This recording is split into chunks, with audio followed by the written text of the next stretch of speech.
rahasia, nggak ada. Kalian ngobrol dulu, aku rehat dulu bentar. Mengisi lagi otakku yang jadi aneh.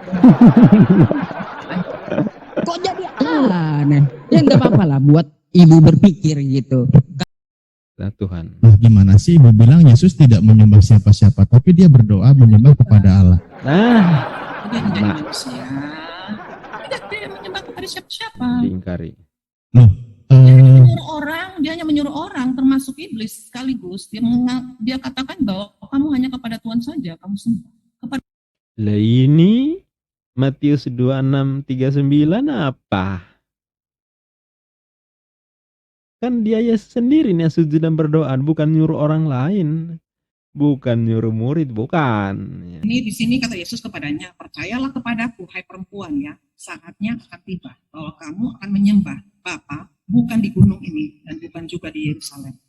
Kamu menyembah apa yang tidak kamu kenal, kami menyembah apa yang kami kenal, sebab keselamatan datang dari bangsa Yahudi. Duar. Kami menyembah apa yang kami kenal, dan itu perkataan Yesus sendiri kepada wanita itu. Mantap. Berarti hebat dong, harusnya kamu sudah murtad kalau gitu, karena berarti kamu udah paham kebenaran. Karena saya percaya dengan Yesus, makanya saya jadi Muslim. Waduh, luar biasa. Kenapa? Karena beliau orang yang paling tahu, beliau yang hamil, beliau melahirkan, beliau merawat, membesarkan Yesus, Bunda Maria. Harusnya kalau memang Yesus adalah Tuhan, yang pertama menyembah Yesus adalah Bunda Maria, ibunya sendiri, dibanding siapapun. Karena beliau yang paling tahu.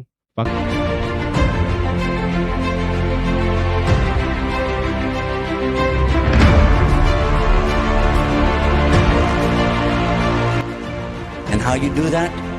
I'm going to give you 5 words in the English language. They have to be all at the same time. Surrender, submission, obedience, sincerity, and peace. Do you want those things in your life? Yes, sir. I do too. Be in peace with it. This word in Arabic is one. Takes 5 words in English. You know what the word is in Arabic? No. Islam. Islam. Really? That's the word.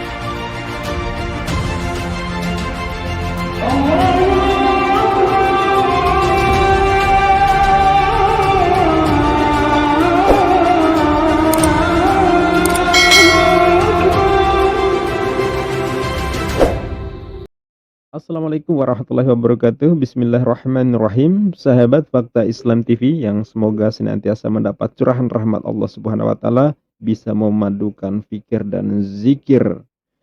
Sahabat, di video kali ini kita akan mendengarkan sekaligus mereaction sebuah perdebatan yang luar biasa ya. Seorang pendeta wanita masuk ke ruang dialog lintas keyakinan Muslim Kristen yang digawangi oleh apologet Muslim di sini.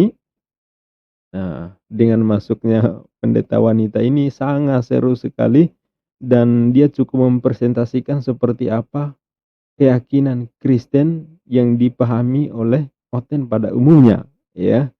Dan kita beri apresiasi deh wanita ini, walaupun memang nampaknya pulangnya saya sangat yakin agak susah bobo ya. Makan tak enak, tidur pun tak nyenyak.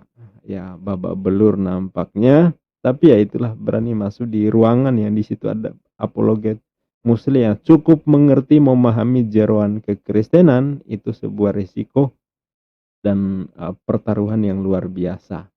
Oke sahabat, mari kita dengarkan dan sambil kita reaction ya.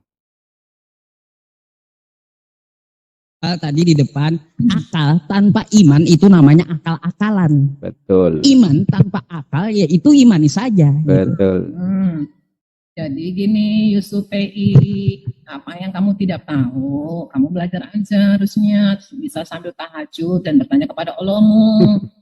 Sebenarnya Nggak perlu saya. Kalau begitu kamu nggak butuh apa-apa, ya nggak usah kamu bicara. Kamu ngapain juga bicara sama saya? Bicaranya sama teman-teman. Kalau menanyakan masalah Bible, saya nggak perlu sama Allah. Saya baca sendiri Bible itu sekarang. Mantap. Berarti hebat dong, harusnya kamu sudah murtad kalau gitu, karena kamu udah paham kebenaran. Karena saya percaya dengan Yesus, makanya saya jadi Muslim. Waduh, luar biasa. Gimana sih? Thresholdnya. Yesus menyuruh sembahlah Allah. Ya saya sembah Allah. Betul. Terus Yesus mengakunya dia diutus hanya untuk Bani Israel, bukan Bani Asia. Betul. Mau gimana? Apalagi? Sejak kapan Yesus diutus untuk Bani Asia? Nggak ada. Kalian ngobrol dulu, aku rehat dulu bentar. Mengisi lagi otakku yang jadi aneh. Kok jadi aneh? Ya nggak apa-apa lah buat ibu berpikir gitu. Karena seseorang yang bingung itu pasti memikirkan gitu. Nggak apa-apa. Mungkin gini, coba mungkin saya yang ajak kembali lagi nih. Semoga saya udah fresh lagi ya. Aku masuk lagi ya. Lanjut. Sorry. Iya, enggak mau nanya. Kita ngobrol. Mau nanya yang sesuai dengan percaya aja gitu kan, bahwa tadi Ibu mengatakan meyakini bahwa Bunda Maria itu menyembah Yesus, ya kan? Mungkin pertanyaan saya, Yesus itu menyembah siapa? Yesus menyembah siapa? Yesus tidak menyembah siapa-siapa. Yesus tidak menyembah siapa-siapa. Jadi pemahaman Kristen itu Yesus karena dia Tuhan nggak menyembah siapa-siapa. Padahal secara fakta Yesus sujud dan berdoa kepada Bapa. Kita baca di sini apa yang tertulis. Maka ia maju sedikit lalu sujud dan berdoa. Katanya, "Ya Bapakku, jikalau sekiranya mungkin biarlah cawan ini lalu daripadaku, tetapi janganlah seperti yang ku kehendaki, melainkan seperti engkau yang engkau kehendaki." Sahabat, ini adalah yang merah ini adalah ucapan Yesus. Ngapain Yesus? Yesus sedang sujud dan berdoa. Sujud dan berdoa. Sujud kepada siapa? Sujud kepada Bapa. Berdoa kepada siapa? Berdoa kepada Bapa. Yesus pasrah di sini. Ya Bapakku, jikalau sekiranya mungkin biarlah cawan ini lalu daripadaku. Padaku siapa? Yesus. Tetapi jangan seperti yang ku kehendaki. Ku kehendaki siapa? Yesus. Melainkan seperti engkau kehendaki. Engkau siapa? Bapa. Ya. Ini namanya apa? Seperti ini. Sujud dan berdoa, pasrahkan diri, apa namanya? Jadi Yesus tidak menyembah, Yesus cuma mencontohkan. Kristen ketika kita sampaikan ayat ini, mereka mengatakan, enggak, Yesus tidak sujud berdoa, Yesus menyembah, tidak. Tetapi hanya mencontohkan bahwa begini cara menyembah. Oke ya, biasalah ya. Karena doktrin penuhanan terhadap Yesus begitu membara, menggelora sampai begini pun mereka ingkari. Oke, kita lanjut. Yesus tahu dia Allah. Dia Nah, Yesus tahu dari Allah. Yesus tidak menyembah siapa-siapa. tidak menyembah siapa-siapa. Kalau dia tadinya Allah, terus Matius 26:39 berarti Yesus menyembah dirinya sendiri dong. Kalau dia juga Allah. Aduh, luar biasa. Ya Bapakku, yang Bapak itu sendiri adalah aku sendiri. Nah, kan jadi ini ya. Dia mengajarkan kepada orang untuk menyembah Allah yang benar. Nah, ini katanya kan. Karena dia mengatakan aku dan Bapa adalah satu. Kalau begitu berarti ketika Yesus menyembah Bapa, sujud berdoa kepada Bapa, dia sujud dan berdoa kepada dirinya sendiri. Sujud dan berdoa kepada dirinya sendiri. Berdoa itu kan memohon hanya kepada Tuhan, itu berdoa ya. Memohon kepada hansip bukan. Memohon kepada Bapak Ibu itu bukan berdoa. Tapi memohon khusus kepada Tuhan disebut berdoa. Sujud dan berdoa, Yesus bersujud kepada Tuhan. Yang tidak lain Tuhan itu adalah dirinya sendiri juga. Berarti Yesus sujud dan berdoa kepada dirinya sendiri juga. Selamat berpikir sehat. Itulah otentik. Hakiki. Terus kalau dia berdoa kepada Bapaknya, itu kapasitas dia sebagai manusia. Tapi dia tahu dia manusia. kata Tuhan. Nah, gimana sih Ibu bilang Yesus tidak menyembah siapa-siapa, tapi dia berdoa menyembah kepada Allah. Nah, Dia menjadi manusia nah, yang dilakukan sebagai manusia karena dia dan Bapa adalah satu, makanya dia dalam kehidupannya dia tidak akan pernah bisa lepas dari Bapanya. tidak akan pernah bisa lepas dari Bapa. Berarti dia tergantung kepada Bapa. Yang tergantung kepada Tuhan berarti bukan Tuhan. Mustahil Tuhan tergantung kepada yang lain, ya. Selamat datang di kebenaran, ya. Oh, itu kan Yesus dalam format manusia, dalam kemanusiaannya. Iya, memang manusia. Ya, sekarang kapan Yesus jadi format dalam rupa ketuhanannya? Berarti Yesus mengaku dirinya Tuhan itu kapan? Tapi kalau kita tanya begini, kata Kristen, wah, Yesus memang tidak pernah mengatakan itu, tapi Yesus adalah Tuhan. Ah, luar biasa ya. Sungguh konyol. Lanjut. Makanya pertanyaan saya kan sederhana. Apakah Yesus menyembah? Tidak menyembah kepada siapa-siapa. Diingkari. Loh, Dia hanya menyuruh orang, termasuk iblis sekaligus. Dia katakan bahwa kamu hanya kepada Tuhan saja kamu sembah. Lah ini Matius 26:39 apa? Kan dia Yesus sendiri nih sujud dan berdoa, bukan nyuruh orang lain. Bukan nyuruh murid, bukan. Ya. Ibu ini ngingkari ayatnya sendiri. Ya. Kepada Tuhan saja Ibu, kamu sembah. iya, di Yohanes, saya pernah baca Yohanes 4:22. Yesus berkata, kan kami menyembah apa yang kami kenal. Berarti Yesus menyembah di situ kan? Ya, lengkapnya Ayo. begini. Kamu menyembah apa yang tidak kamu kenal. Kami menyembah apa yang kami kenal. Sebab keselamatan datang dari bangsa Yahudi. Sebentar. Yohanes 4:22. Nah, ribet nih. Panik gak? Ya, Yohanes 4 Ya, baca Bu. Dan ini sahabat, Oh iya, harus terima ya. ini Yang adegan. Yohanes bukan. Nah, ini adegan yang sangat kocak, luar biasa ini. Ini sangat menghibur sekali. Jangan kemana-mana, tonton terus ya sahabat. Kan saya harus baca konteksnya. Oh iya, sesuai. Silakan. Kita kan harus dari kopi ya. Cakapan Betul. untuk Samaria. Oke. Dan lanjut. jangan ngarang. Iya, di situ Yesus menyembah bukan? Ini Yesus menceritakan kepada perempuan ini tentang ini ayat berapa sih tadi? 22 ya. Di dua-duanya poinnya. Ini kayaknya mau diingkari lagi. Padahal jelas-jelas itu kami menyembah ya. Dan itu perkataan Yesus warna merah ini. Kira-kira mengingkari nggak dia nih? Nah, ini di sini kata Yesus kepadanya, percayalah kepadaku, hai perempuan ya, saatnya akan tiba bahwa kamu akan menyembah Bapa bukan di gunung ini dan bukan juga di Yerusalem. Kamu menyembah apa yang tidak kamu kenal, kami menyembah apa yang kami kenal, sebab keselamatan datang dari bangsa Yahudi. Duar.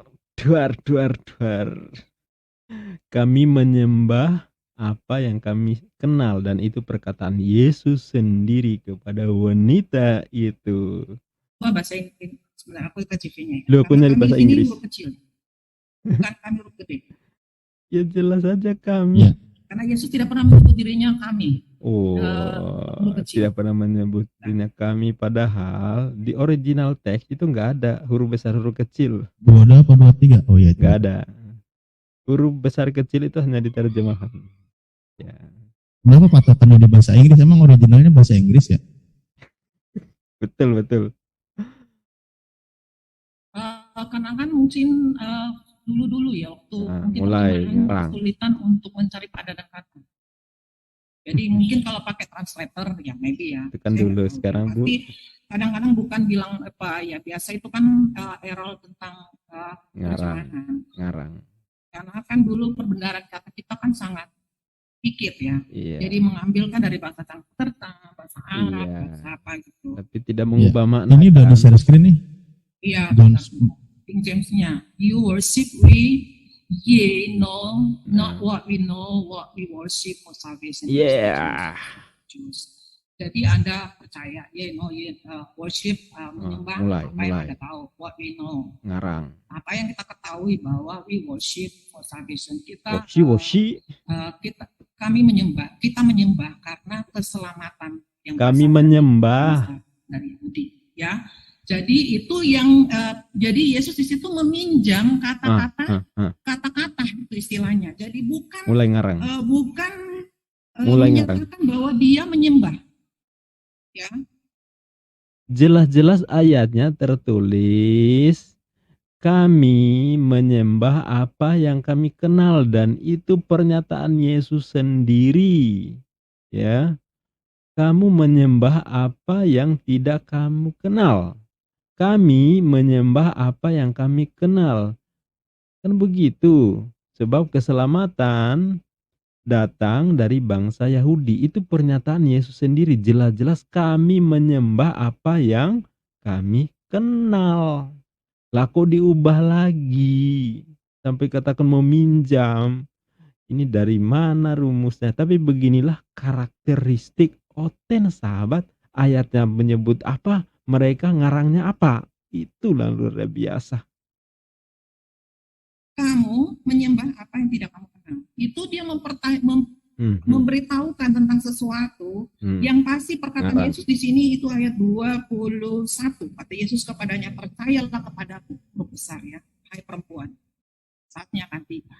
Jadi dia menyuruh perempuan ini untuk mempercayai dia. Ya, percaya sebagai apa? Percaya sebagai apa? Kalau percaya sebagai apa, coba kembali ke Yohanes 17 ayat 3. Yesus posisinya sebagai apa? Kalau masih kurang Yohanes 17 ayat 8. Yesus sebagai apa? Yohanes 12:49. Yesus sebagai apa? Atau Kisah Para Rasul 2 ayat 22. Yesus sebagai apa? Jadi nggak ada di masa itu yang percaya Yesus sebagai Tuhan. Sama sekali nggak ada. Catat. Di masa Yesus tidak ada yang percaya bahwa Yesus adalah Tuhan. Silakan cari ayatnya kalau nggak percaya.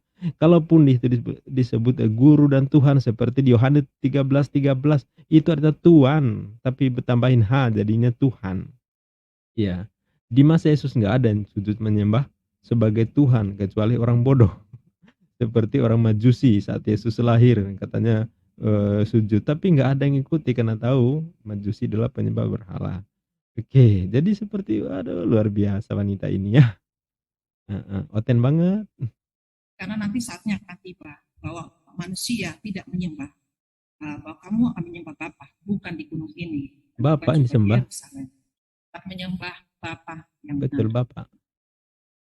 Ya. Nah, jadi kamu menyembah apa yang tidak kamu kenal. Jadi kepada perempuan ini, ada perempuan Samaria adalah perempuan yang kemudian kawin-mawin di antara mereka dan suku. Apa hubungannya kawin-mawin di bawah-bawah? Itu yang tidak percaya gitu. Jadi dia mengatakan itu kepada dia. Nah, tetapi kamu menyembah apa yang tidak kamu kenal. Banyak orang menyembah dikatakan Tuhannya, tapi sebenarnya dia nggak mengenal siapa Tuhannya. Itu yang dimaksud. Ngarang kan? Tapi jelas di situ posisi Yesus juga menyembah ya. Ini kayak Kayak apa ya? Maksudnya seperti kayak meminjam kata gitu loh. Ada tadi meminjam, sekarang kayaknya meminjam. Jelas-jelas ayatnya itu mau dirubah lagi, luar biasa. Oten. Pernyataan bahwa kami itu artinya orang yang percaya kepada Allah itu menyembah menyembah terhadap keselamatan itu sendiri. Menyembah terhadap keselamatan itu sendiri kan? Ini menunjukkan kepanikan luar biasa ya, sehingga omongannya sudah nggak terkontrol. Coba menyembah kepada keselamatan itu sendiri. Siapa menyembah keselamatan? Yang disembah itu Tuhan. Ya, makin ngawur.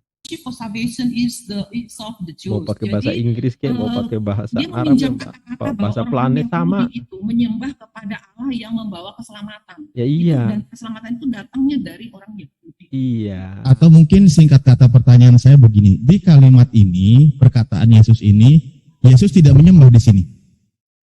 Tidak, dia mau beritahu perempuan itu bahwa penyesat itu akan datang. Dan kamu menyembah sesuatu yang kamu nggak kenal, tapi sebenarnya penyelamat itu akan datang gitu loh. Nah, kan ngarang. Iya, maksudnya gini Bu, maksudnya gini. Di sini kan bahwa kalimat di bahasa Indonesianya itu kami menyembah apa yang kami kenal. Nah, kalimat itu menurut keyakinan Ibu bahwa di situ Yesus tidak menyembah, ya?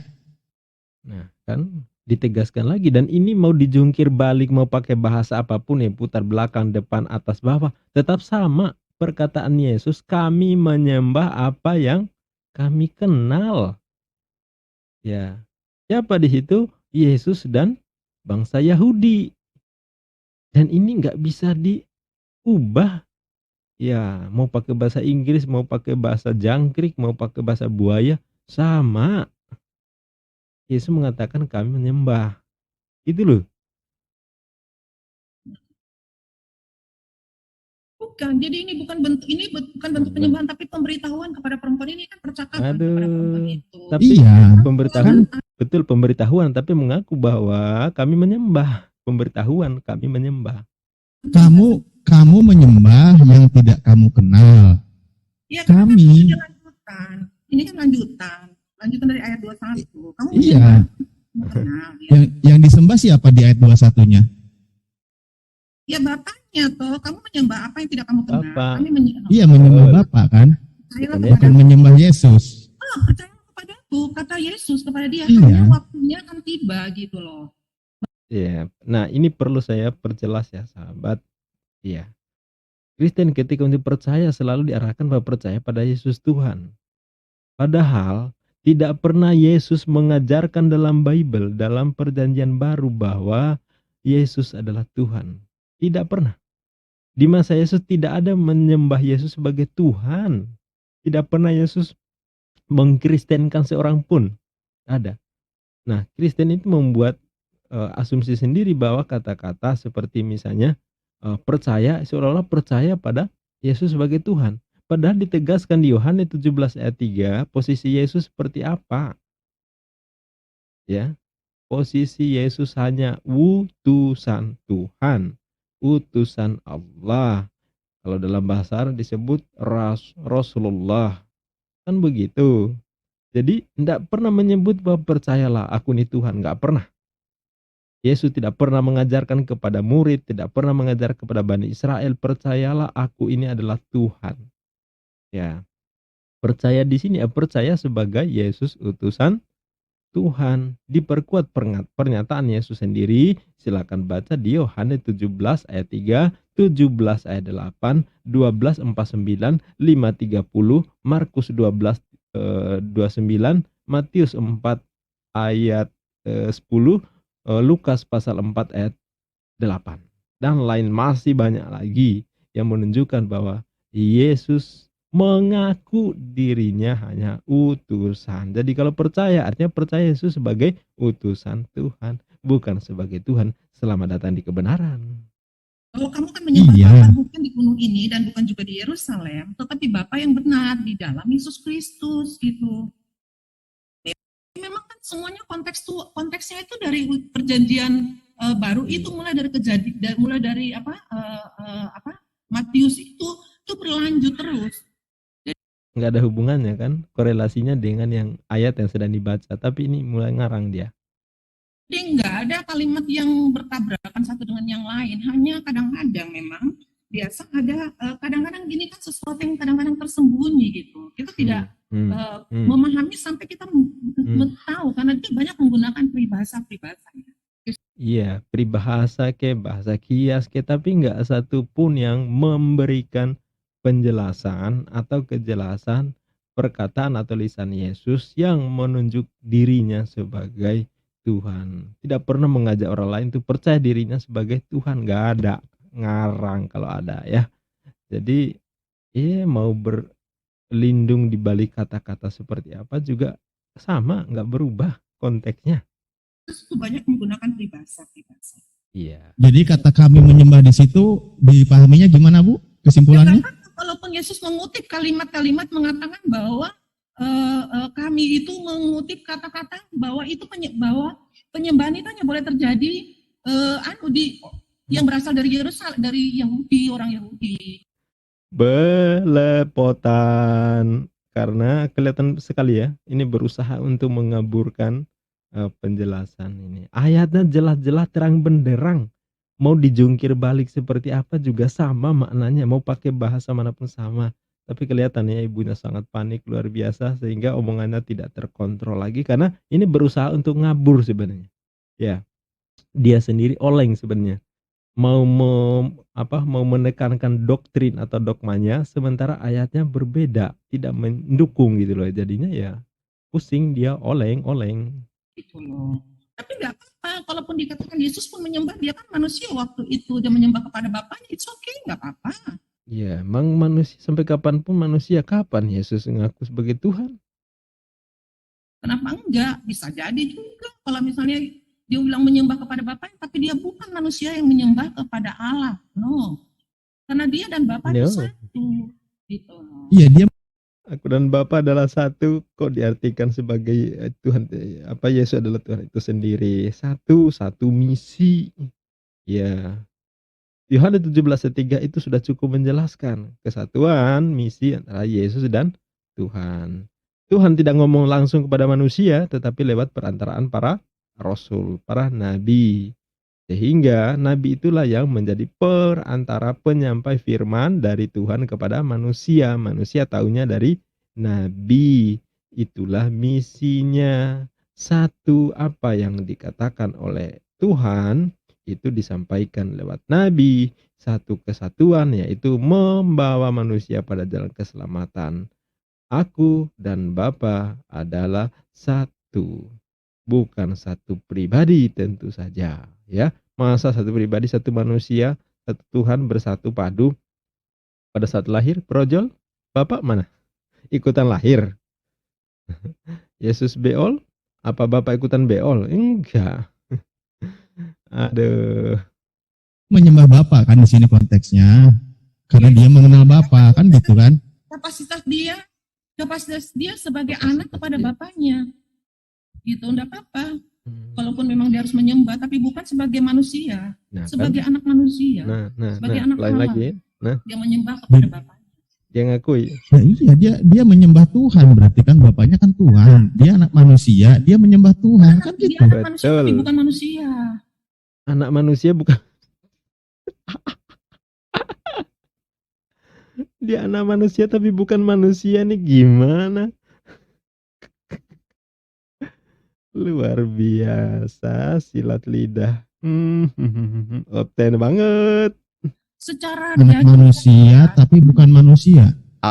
begini ya, begini, dia manusia, gini ya, firman yang menjadi manusia. Ya, Firman firman itu menjadi manusia. Dia bukan daging yang melahirkan daging. Dia bukan daging yang menjadi manusia, no. Firman yang menjadi manusia. Dasarnya apa di Yohanes 1:1 sampai 1:14. Padahal ayat itu bukan perkataan Yesus. Yesus tidak pernah mengajarkan dirinya adalah firman yang jadi manusia. Bahkan Yesus menunjukkan bantahannya, kesaksiannya sendiri di Yohanes 17 ayat 8, Yohanes 12:49. Silakan baca sendiri sahabat, ya. Jadi kalau mengatakan bahwa Yesus adalah firman jadi manusia berdasarkan ayat Yohanes 1:1 sampai 1:14 yang tidak tahu, yang tidak jelas itu sumbernya dari mana, yang jelas bukan firman Allah, bukan juga sabda Yesus, mari kita buka Yohanes 17 ayat 8. Ya. Saya bukakan Yohanes 17 ayat 8 untuk membantah ibu ini yang mengatakan bahwa Yesus adalah firman yang jadi manusia.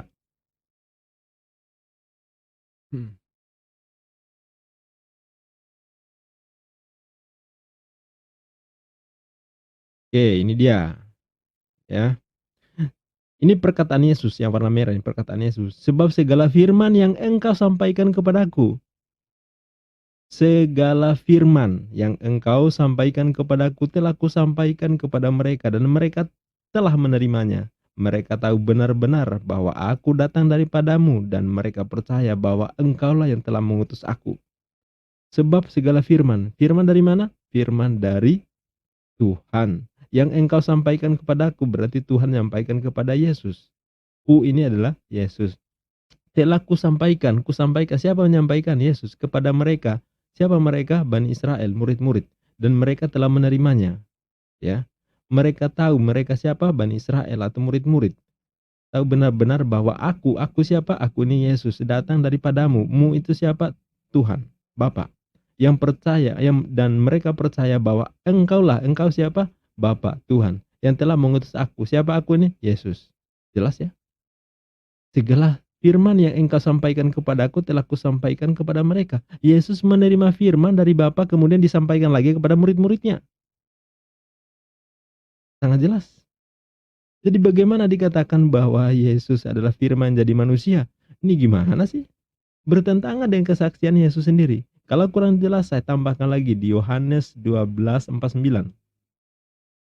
Yohanes 12:49. Oke, kita baca di sini. Sebab aku berkata-kata bukan dari diriku sendiri, tetapi Bapa yang mengutus aku, dialah yang memerintahkan aku untuk mengatakan apa yang harus aku katakan dan aku sampaikan. Perhatikan di sini. Ini perkataan Yesus, pengakuan Yesus. Sebab aku siapa? Yesus berkata-kata bukan dari diriku. Diriku ini siapa? Yesus. Tetapi Bapa itu siapa? Tuhan. Yang mengutus aku, siapa aku? Yesus. Dialah Tuhan yang memerintahkan aku, Yesus, untuk mengatakan apa yang aku katakan dan aku sampaikan. Yesus tunduk pada perintah Tuhan. Dia menyadari, dia mengakui bahwa apa perkataannya yang disampaikan, yang dikutip oleh Oten di Perjanjian Baru, itu bukan dari Yesus tetapi dari Bapa. Ya, dari Tuhan. Yesus hanya menyampaikan, Yesus tidak kuasa apa-apa.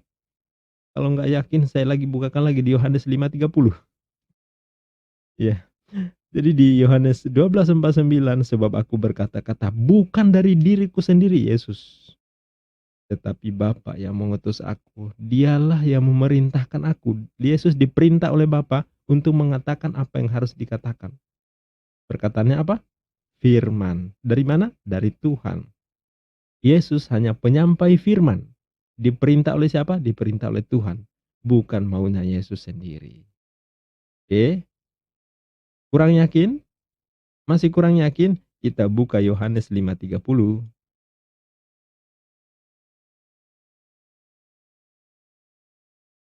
Oke. Aku tidak dapat berbuat apa-apa dari diriku sendiri. Ini pengakuan Yesus nih. Tidak dapat berbuat apa-apa dari dirinya sendiri. Aku menghakimi sesuai dengan apa yang aku dengar. Dan penghakimanku adil. Sebab aku tidak menuruti kehendakku sendiri. Yesus tidak bisa menuruti kehendaknya sendiri. Melainkan kehendak Dia. Tuhan yang mengutus aku. Yesus. Mau jungkir balik seperti apa? Jelas. Masih mau mengatakan bahwa Yesus adalah firman yang jadi manusia, ya ditampol ayat Yohanes 12:49 dan Yohanes 17 ayat 8 dibantah, dan ini perkataan Yesus. Sedangkan Yohanes 1:1-1:14 itu diragukan keasliannya, diragukan sisipannya, dan itu jelas bukan perkataan Yesus, bukan juga firman Tuhan. Selamat datang di kebenaran. Lanjut. Dia adalah firman itu sendiri, firman dari Bapa yang menjadi manusia. Setelah dia menjadi manusia, dia hidup seperti manusia. Tapi ingat, dia itu adalah ilahi juga. Ilahi juga. Kalau dia ilahi juga, tentu yang paling pertama masuk Kristen, yang paling pertama nyembah Yesus adalah siapa? Bunda Maria. Kenapa Bunda Maria? Karena Bunda Maria manusia yang paling tahu siapa Yesus dibanding yang lain. Bunda Maria tahu luar dalam tentang Yesus. Ya, sampai ukuran dalaman Yesus juga tahu beliau. Kenapa? Karena beliau orang yang paling tahu. Beliau yang hamil, beliau melahirkan, beliau merawat, membesarkan Yesus. Bunda Maria. Harusnya kalau memang Yesus adalah Tuhan, yang pertama menyembah Yesus adalah Bunda Maria, ibunya sendiri, dibanding siapapun. Karena beliau yang paling tahu. Faktanya, kapan Bunda Maria masuk Kristen dan melakukan ritual kekristenan, melakukan syarat kekristenan, seperti yang diterangkan oleh Paulus dalam kitab Roma 10 ayat 9. Nah, jadi ini fakta ya. Dia punya dua kepribadian sebagai manusia untuk menyelamatkan manusia. Dua kepribadian. Iya. Dia pribadi ilahi. Jadi kamu bisa dijelaskan dua kepribadian ini gimana maksudnya? Gimana Jadi gini, rumusnya? sebagai manusia, dia adalah manusia 100% ya. Bisa Ya. nangis, bisa makan, semua keluar Iya, dari 100% rahim nggak ada perempuan. Hanya Tuhannya. bedanya dia tidak lewat persetubuhan. Ya, tetapi itu yang menunjukkan bahwa dia adalah ilahi. Dan roh Allah, makanya disebut sebagai anak Allah. Anak Allah. Jadi dia bertumbuh sebagai Jadi- manusia, tapi ingat bahwa dia roh Allah yang hidup dalam manusia. Roh Allah yang hidup dalam manusia. Roh Allah butuh manusia. Aduh, gemeter. Oleng. Dia itu dua kepribadian, dia pribadi manusianya, dia menyembah dirinya sendiri karena dirinya juga Tuhan gitu ya. Dia ilahi. Jadi dalam diri dia ada Bapa yang berdiam dalam diri dia. Roh Bapa berdiam dalam diri Yesus. Ini sebenarnya enggak apa-apa sih bermakna majasi ya. Bermakna majasi bukan bermakna hakiki. Contoh seperti kita mengatakan kepada kekasih, dalam hatiku ada kamu. Apakah kamunya tadi kekasih kita duduk manis dalam hati kita? Enggak, itu majasi, bukan makna yang sebenarnya ya. Tetapi kok ini diartikan yang sebenarnya ya? Kalau misalnya Bapa atau Tuhan ada di dalam diri Yesus, itu bukan berarti di situ kan begitu ya? Kita juga paham. Tapi kalau diartikan itu sebagai Tuhan, bukti ketuhanan, maka semua yang kita pun karena ini atas kuasa Tuhan. Ya, kalau mengatakan dalam hatiku ada Tuhan, secara majasi kan nggak salah, ya kan? Artinya diriku ini bisa berjalan, bisa berbicara, bisa bernafas seperti ini karena kuasa Tuhan yang ada berkuasa di dalam diriku. Tapi tidak lantas saya menjadi Tuhan karena ada kekuasaan Tuhan di dalam diriku, kan begitu? Tapi kenapa diartikan secara hakiki ya? Ini yang mengerikan ya. Kalau diartikan secara hakiki ya, ngerinya di mana? Ketika Yesus lahir berarti Bapa ikut. Yesus beol, Bapa ikut. Yesus makan, Bapa ikut. Ngeri. Tuhan kok seperti itu ya? Saat Yesus mati di salib, Bapa, Eli Eli lama sabachthani. Dahsyat. Allah berdiam dalam diri dia. Roh Trinitas itu Allah terjadi. berdiam dalam diri dia, sehingga dia menyembah loh. Bapa itu di surga loh. Ya Bapak di surga nggak apa-apa, tapi roh Bapak kan tidak bersama dengan dia. Roh Allah kan tinggal dalam hidupnya. Saya juga ada roh Allah dalam tubuh saya, dalam diri saya. Oh, nggak ada nyembah saya ya? Dia berdoanya kemana? Dia menengadah ke langit nggak? Dia bukan menengadah ke langit istilahnya ya, tetapi begini ya, dia dan Bapak itu kan satu. Coba Sehingga- Yohanes 17 juga dibuka itu. Iya, mengerti yang kamu maksudkan, bahwa dia menyembah, lama-lama dia bersama-sama dengan Bapaknya kan gitu kan. Coba kita buka deh ini ya biar lebih mantap. Lukas pasal 6 ayat 12. Wah. Pada waktu itu pergilah Yesus ke bukit untuk berdoa dan semalam-malaman ia berdoa kepada Allah. Yesus begadang men. Semalam-malaman Yesus di bukit berdoa kepada Allah. Selamat datang di kebenaran. Kalau mengatakan bahwa Yesus berdoa kepada Tuhan, Bapa yang ada dalam dirinya, berarti Yesus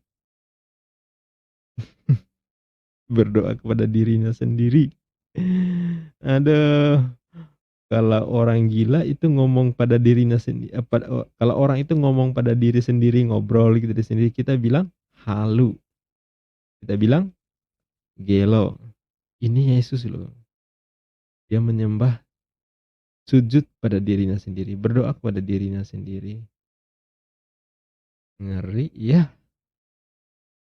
Saya nggak ngerti gimana Kristen menempatkan pemahamannya, mereka begitu percaya diri, melawan, berperang, menentang ayat-ayat yang begitu lugas jelas di kitabnya sendiri. Kuat sekali mereka, luar biasa. Iya, Bapak di surga nggak apa-apa, tapi roh Bapak kan tidak bersama dengan dia. Roh Allah kan tinggal dalam hidupnya. Dia berdoanya kemana? Dia menengadah ke langit nggak? Dia bukan menengadah ke langit istilahnya ya, tetapi begini ya, dia dan Bapa itu kan satu. Coba Yohanes 17 juga dibuka itu. Iya, mengerti yang kamu maksudkan, bahwa dia menyembah malam-malam dia bersama-sama dengan Bapaknya kan gitu kan. Malah dia ketawa sendiri, geli ya dengan ayatnya ya. Ya kita tidak bisa Bahkan- memahami bahwa kita tidak bisa memahami itu sebagai manusia ya. Coba kamu memandang diri kamu sebagai kamu berada di atas. Nggak nyambung. Jadi cara pandang itu harusnya ada dua sisi. Kita sebagai manusia kita memandang bahwa Yesus itu adalah manusia yang menyembah. Nah ini ngarang. Ya, jadi ini luar biasanya tetangga sebelah kita.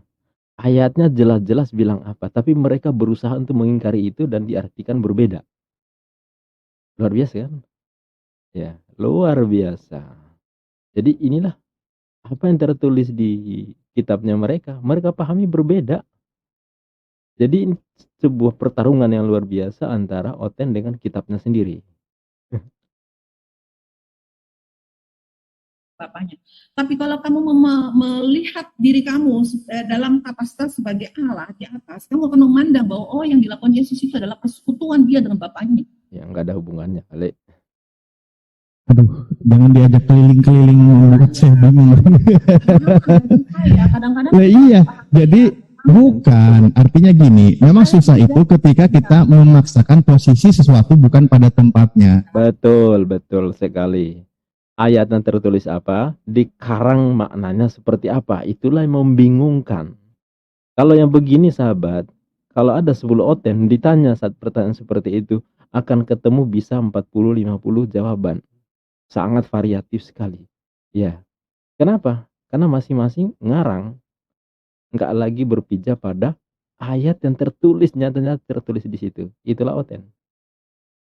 Kalau memang dikatakan Yesus manusia, dia manusia yang taat, dia apa yang dia katakan bahwa sembahlah Allah saja, itu kan kata dia kan, dia mengucapkan Betul. Tuhan itu Esa, wahai bangsa Israel, sembahlah Allah saja, kan gitu. Bukan sembahlah Allah dan aku, juga nggak ada kayak gitu.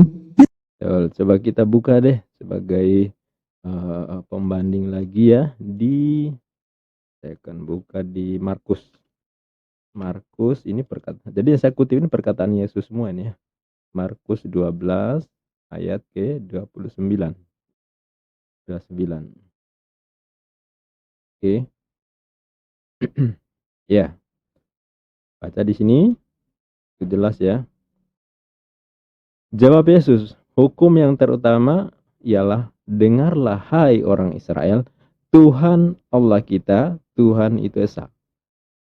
Ya, terlepas dari seperti apa original teksnya, tapi saya ini baca terjemahannya, menyesuaikan dengan Oten ya, bahwa di sini mereka menulis ya, penerjemah Bible ini menulis bahwa ya jawab Yesus, hukum terutama ialah dengarlah hai orang Israel. Berarti Yesus menyeru, meminta umat Israel itu mendengarkan perkataannya. Ya, Tuhan Allah kita, Tuhan di sini kita. Kata-kata kita berarti Yesus dan orang yang diajak bicara, kan gitu ya. Kita itu artinya seperti itu. Kita itu orang pertama jamak. Ya, aku dan kalian sama dengan kita. Ya, Tuhan itu Esa. Nah, kurang apa coba? Yesus sendiri mengaku Tuhan Allah kita, termasuk Tuhan Yesus juga dong.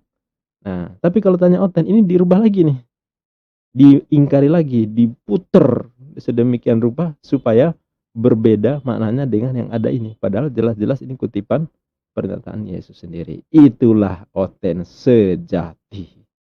Luar biasa kan sahabat? Tidak pernah minta disembah. Ngerti nggak artinya Esa? Nah kan, Ngerti nggak? ngerti. Kok malah ditanya ngerti enggak? Ya ngerti banget ya. Ngerti nggak artinya Esa? Ngerti. Beda Esa dengan tunggal apa? Saya satu. Satu apa? Ya satu kok satu apa? Kok satu apa? Emang satu ada berapa macam? Oh satu, makanya disitulah bedanya. Bukan bilangan dia. Kalian anggap bahwa orang Kristen percaya 3 Tuhan, nggak ada yang punya 3 Tuhan. Oke, ini kalau mereka menganggap bahwa percaya 3 Tuhan, oke, saya akan tunjukkan sebuah gambar. Nah, nanti kita hitung sendiri ya, kita hitung sendiri. Saya akan masuk ke Google dan saya akan mengetik sebuah kata namanya Trinitas. Trinitas. Oke, kita masuk ke gambar Trinitas. Tunggu sahabat, sabar, sabar. Sabar, ini cobaan. Oh iya. Bentar, koneksi internet. Oke. Yang ini aja. Oke, kelihatan nggak ini? Nah, sahabat, perhatikan di sini ya. Ini Kak Esa? Inikah yang Esa? Esa. Trinitas itu Ini dari website apa ini? GKJW Jawa Wetan ya. Iya. Halo. Ini Esa. Ada Bapa, ada Putra, dan ada Roh Kudus. Simbolnya seperti ini. Pertanyaan saya, silakan tanya mulai dari anak kecil, bocah. Tanya ini berapa orang? Berapa oknum? Berapa entitas? Saya yakin anak kecil selama dia bisa berhitung, nggak mungkin salah menghitung. Tetapi problemnya adalah, kalau ditanya ke Oten, ini berapa? Mereka akan mengatakan satu. Bapa, Yesus, Roh Kudus. Satu. Berapa orang? Satu. Berapa oknum? Satu. Padahal, berapa? Ya itulah keunikan tetangga sebelah ya. Oh, luar biasa. Jadi maksudnya gimana? Ibu Pujangga ya, boleh nggak saya bantu percaya saja? Saya bantu percaya saja, boleh nggak? Udah, percaya aja. Kalau kalian belum paham ya sudah. Ya, jadi begini saya Ya, mau butuh bantu waktu cara ya, berpikirnya. Begini ya, saya Sebentar, ini ada bantuan kira-kira gimana? Apa betul-betul terbantu atau makin nyungsep ya? bantu. Jadi dimaksudkan oleh Pujangga percaya saja itu. Kita membaca ya, membaca Alkitab tidak boleh lurus saja. Nggak boleh. Kita harus tahu cara bengkoknya. Oh, Bagaimana bengkok arahnya. Makanya umat Kristen. Bagaimana maksudnya? Jadi gini, jadi memang saya butuh waktu bertahun-tahun untuk bisa memahami tentang sebenarnya apa butuh sih yang waktu dimaksud bertahun-tahun untuk memahami alat ngibulnya. ini. Saya butuh waktu bertahun-tahun sampai kemudian saya mengambil satu keputusan. Oke, saya memilih Allah yang benar. Jadi sahabat, ya betul juga, ini butuh bertahun-tahun untuk memahami dan makin dipelajari makin tidak paham. Itu pasti itu. Ya kalau mereka ngaku bahwa sangat paham bertahun-tahun akhirnya paham, ini segitu sulitnya kamu memahami Tuhan. Dan memang faktanya seperti itu sahabat. Untuk di Kristen udah lewat 2000 tahun. 2000 tahun kurang lama apa coba? Sampai detik ini Kristen tidak pernah sepakat bagaimana menyikapi ketuhanan. Belum pernah sepakat Tuhan itu seperti apa, jumlahnya seperti apa, memahami ketrinitasannya seperti apa, memahami keesaannya seperti apa, memahami kesatuannya seperti apa. Sampai detik ini mereka belum sepakat. Beda denom, beda pula cara memandangnya. Bahkan satu denom pun bisa beraneka ragam pula cara memandangnya. Jadi menghitung jumlah Tuhan sampai hari ini, Oten belum final. Kenapa? Karena berusaha mengakali kata Esa, kata Ehad itu dengan caranya sendiri. Nah, kalau dalam Islam sudah jelas, ya. Qul huwallahu ahad. Ya, ahadnya Allah nggak sama disamakan dengan yang lain. Cukup. Ya, tidak mungkin Allah itu dua, tiga, dan seterusnya. Tidak mungkin Tuhan itu jamak. Tidak mungkin Tuhan itu beranak, apalagi diperanakan. Ya, itu prinsip. Tuhan tidak memiliki tidak dapat dimisalkan dengan sesuatu apapun selama masih terjangkau oleh imajinasi, ukuran, warna, bentuk, dimensi, maka itu bukan Tuhan. Bukan Tuhan yang hakiki, bukan Allah yang diimani oleh Muslim. Itu tegas. Tetapi di otens, contoh perhatikan seperti gambar ini. Gambar ini yang mengakui ini adalah yang apa? Katolik. Ya. Sedangkan yang denom lain, mereka juga tidak mau menggambar ini.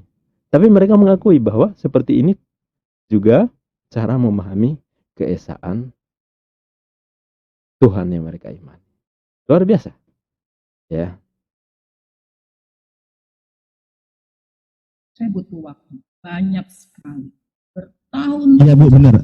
Terus gali bertahun-tahun karena nanti banyak menemukan kebenaran, karena banyak orang yang sampai sekolah tinggi bertahun-tahun dia pelajari, ujung-ujungnya dia mualaf.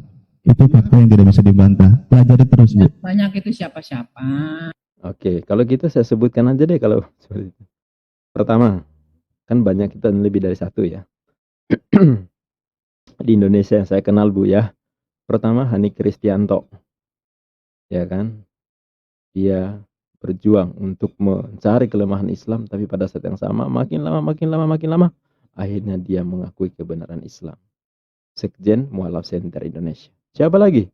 Yang baru saja meninggal, ya. Ko Stephen Indra Wibowo. Nah, saya kira nggak perlu saya jelaskan, sudah pada kenal ya. Siapa lagi? Yahya Waloni. Ya. Siapa lagi? Siapa itu? Ita Mega, siapa itu ya? Yang tempoh hari meninggal ya. Ibu-ibu itu juga misionaris. Ragil dan istrinya. Kemudian siapa ini? Ahmad Kainama. Christopher ya. Kemudian Advent Bangun Samudra. Dan siapa lagi?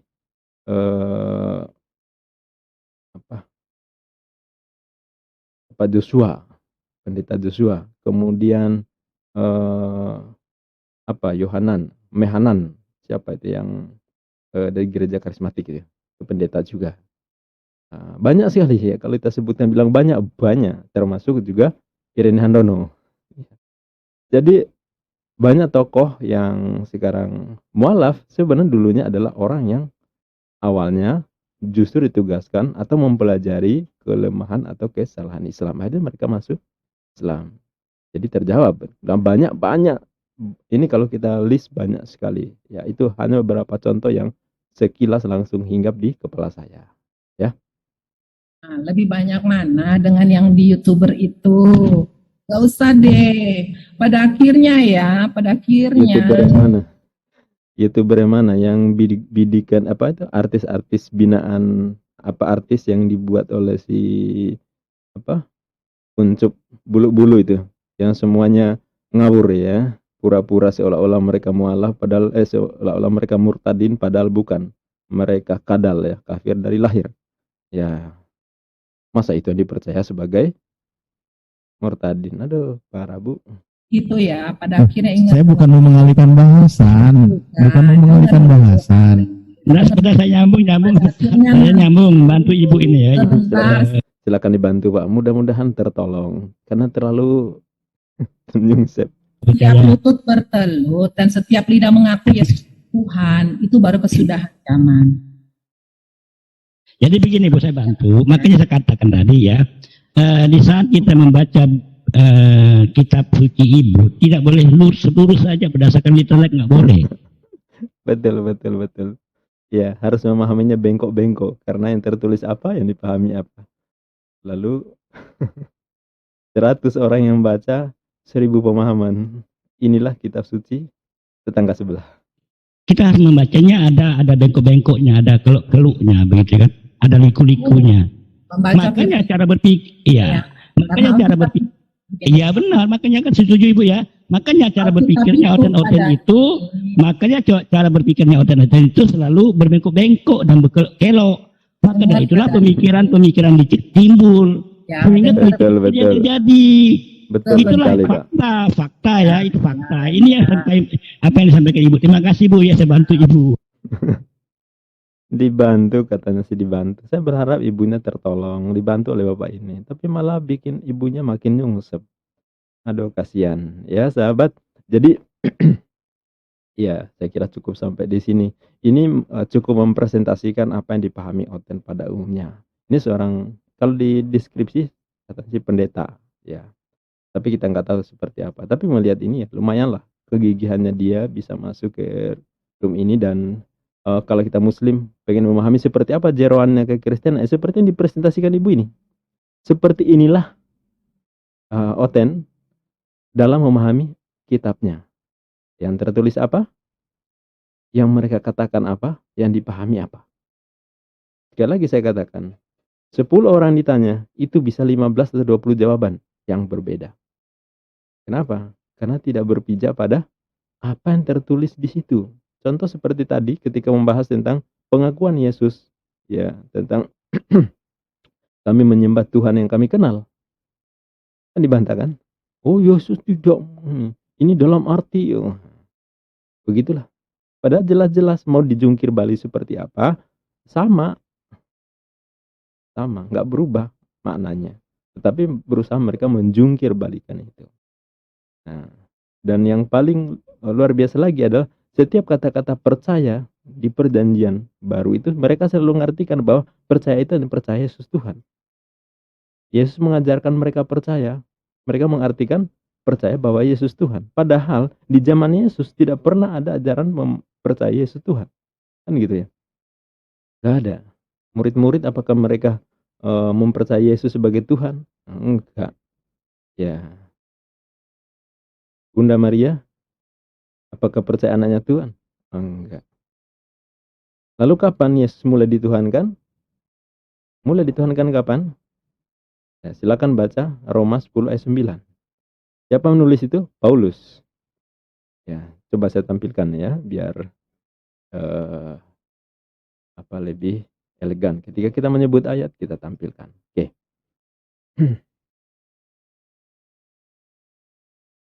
Roma 10 ayat ke-9. Ya. Perhatikan di sini, ini perkataan Paulus yang ditujukan kepada jemaat Roma. Sebab jika kamu mengaku dengan mulutmu bahwa Yesus adalah Tuhan, dan percaya dalam hatimu bahwa Allah telah membangkitkan dia di antara orang mati, maka kamu akan diselamatkan. Ini doktrin yang luar biasa yang selalu membangun keyakinan mereka bahwa Kristen itu selamat. Dijamin keselamatannya. Dengan ayat ini. Sebab jika kamu mengaku dengan mulutmu bahwa Yesus adalah Tuhan, dan percaya dalam hatimu bahwa Allah telah membangkitkan dia di antara orang mati, maka kamu akan diselamatkan. Sekali lagi, siapa mengatakan ini? Paulus. Yesus mengenal ayat ini enggak? Enggak. Yesus tidak pernah mengucapkan kata-kata yang senada dengan ini. Tidak pernah Yesus mengatakan kepada murid-murid, wahai muridku, tahuilah bahwa aku ini adalah Tuhan. Maka apapun dosa kalian akan kutebus. Jadi jangan khawatir, aku akan pergi ke surga, akan menyiapkan tempat buat kalian. Yaitu orang menyembahku sebagai Tuhan. Kan itu ya? Enggak ada. Enggak ada seperti itu. Dan mereka mengklaim kata-kata Yesus seperti akan di surga banyak tempat yang menyediakan kalian. Itu diartikan bahwa untuk Kristen yang percaya Yesus sebagai Tuhan. Padahal adanya keyakinan Yesus adalah Tuhan itu muncul belakangan. Yesus sudah nggak ada di situ lagi. Ya, dan kalau kita baca sejarah Trinitas, munculnya Trinitas, ya, sejarah penuhanan, pengangkatan Yesus sebagai Tuhan. Trinitas, Roh Kudus, Bapa, dan seterusnya. Itu kan lewat konsili. Konsili Nisea, konsili Kalkedon, konsili Roma atau apa ya. Ya, lewat konsili, lewat kalau di Islam itu muktamar ya, lewat kongres lah itu ya. Mereka membuat kesepakatan. Akhirnya termasuk contoh seperti yang iman rasuli ya. Ya. Liturgi lain-lain macam-macam. Lah itu kan dirumuskan di konsili. Jadi di zaman Yesus nggak mengajarkan seperti ini. Kalau seandainya Yesus mengajarkan seperti itu, harusnya sekali lagi yang saya katakan, harusnya yang paling dulu menyembah Yesus adalah Bunda Maria. Karena Bunda Maria paling tahu siapa Yesus sebelum Paulus. Gitu ya. Keluarga besar Yesus di situ ada Yusuf. Selain Bunda Maria ya, ada Yusuf, ada Yakobus, yang lain-lain. Keluarga besar Yesus. Yesus punya adik, punya saudara, punya paman, punya ponakan, ya, punya bibi mungkin ya. Iya, karena punya silsilah. Nah, di zaman itu nggak ada yang sujud menyembah Yesus sebagai Tuhan. Nah, tapi setelah Yesus nggak ada, muncul ayat seperti ini. Dan ini yang dipercaya oleh saudara kita di Kristiani. Itu hak mereka dalam, tetapi karena mereka mengajak kita berdebat, ya menantang-nantang kita, mereka keluar masuk di perkampungan muslim menyebarkan kebenaran cara mereka sendiri, padahal kepada orang yang sudah beragama, maka ini harus kita bahas. Kenapa sih ngurusin keimanan Kristen? Ya kita nggak ngurusin keimanan Kristen kalau Kristen itu nggak keluar masuk ya perkampungan muslim melakukan upaya pemurtadan. Dan ini sudah jadi rahasia umum kok. Ya, ya misionaris kesana kemari. Nah itulah yang membuat kita akan membahas ini, termasuk saya konsen membahas ini, melakukan pencerahan seperti ini, penjelasan seperti ini kepada umat Islam sebagai bentuk upaya pencegahan penghadangan terhadap isme-isme yang ditebarkan oleh saudara kita dari tetangga sebelah yang selalu bergentayangan di sekitar kita. Ya, itu saja sahabat, semoga bisa memberikan manfaat dan pelajari juga kristologi, simak selalu video-video yang ada di channel ini supaya mendapat pencerahan sehingga ketika bertemu dengan misionaris tengil, kita bisa menghadapinya dengan sangat mudah. Setelah tahu jeroannya kekristenan seperti apa, hadapi. Karena mereka itu begitu lemah. Hanya saja mereka menangnya adalah di suka memanipulasi. Suka memanipulasi. Termasuk ayat Al-Quran dimutilasi sedemikian rupa, disajikan dengan cara mereka sendiri untuk berupaya memurtadkan. Nah, demikian billahi taufik wal hidayah. Wassalamualaikum warahmatullahi wabarakatuh.